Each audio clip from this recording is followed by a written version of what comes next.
Présentation de ce SSD de 120 Go par SP SATA 3. Donc la première chose surprenante, c'est son poids, puisque donc il a une armature en plastique et lorsqu'on le pose sur la balance, il ne pèse seulement que voilà, 12-13 grammes.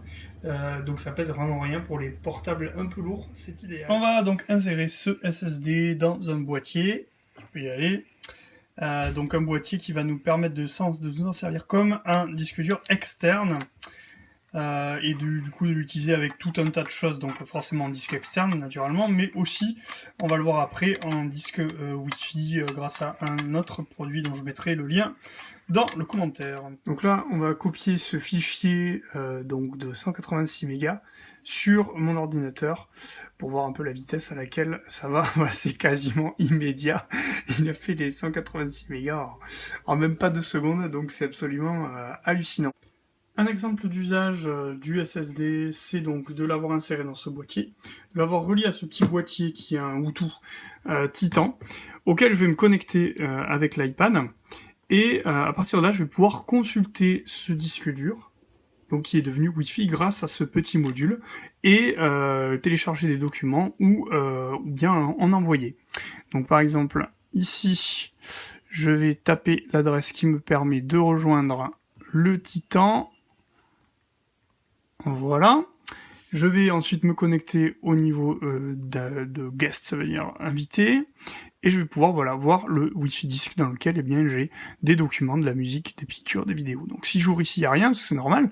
En revanche, moi, je vais pouvoir envoyer un document dedans. Donc là, je peux choisir, par exemple, d'envoyer une photo, comme par exemple celle-ci. Ok, elle s'upload, et je retrouve bien ma photo dans le disque. On a vu la vitesse à laquelle ça s'est fait, donc ça se joue aussi bien sur le procédé Wi-Fi que sur l'écriture du disque. Là je vais aller chercher dans l'application Documents, et par exemple mettre un fichier d'auto-évaluation. Donc là c'est pareil, ça va à une vitesse absolument énorme.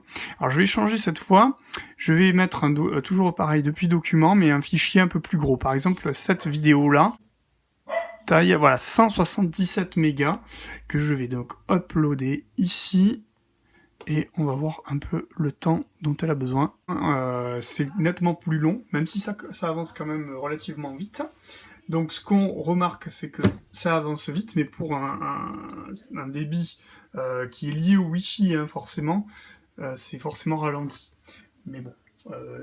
177 mégas, c'est quelques secondes de vidéo HD, par exemple. Alors moi qui suis enseignant, ce sera une façon d'utiliser cet outil-là pour que les élèves puissent envoyer leurs vidéos.